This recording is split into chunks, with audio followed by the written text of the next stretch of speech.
So on-chain and off-chain ways that we look at. So on-chain, I think one thing that's been really compelling for us in terms of community is, people are buying locations. As I mentioned, we've divided Earth into 64 billion blocks, right?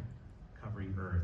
If you go on Superworld and you look at Monaco as an example, and I looked at it at breakfast today, it's almost all gone, right? I think there's like five blocks of Monaco left, right? So Monaco is a popular area, right? And so for me, that's interesting. Why? Well, who's buying Monaco, right?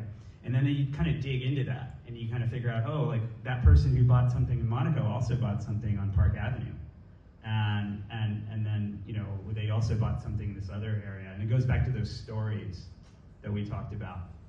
And so what we ultimately, if you kind of dig into that, on-chain and off-chain, people want to tell a story, right?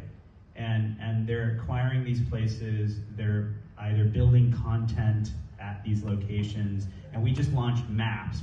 We call it worlds, but I think one of my community members told me, hey, I like it when you say maps. So I'm going to start saying maps. Maps is an easy thing that people understand. So we launched maps, which enables anyone in the community to build a map now and add anything to their map. And so we're measuring that. So how many maps are being created, and then how many posts are being created.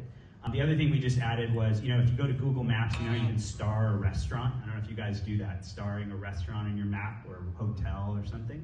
Well, if you do that in Superworld now, you monetize from people either physically or digitally interacting with that place. So we want to track how many people are starring places in Superworld. So again, back to product, we're really trying to figure out how on-chain and off-chain. Some of these things are on-chain, like the real estate's an NFT. The starring places is still a Web 2 functionality. With the token launch, there's going to be Web 3 aspects of that as well. So we're really kind of looking at both aspects of those, but ultimately kind of going down to what is the core of this, and that is telling a story. And we want to listen to those stories, and we want to enable these community members, creators, to tell stories, and to be able to use this as a technology layer in real world locations, and us to be able to enable people to discover those stories, which I think you brought up as well when we were talking. That's very important.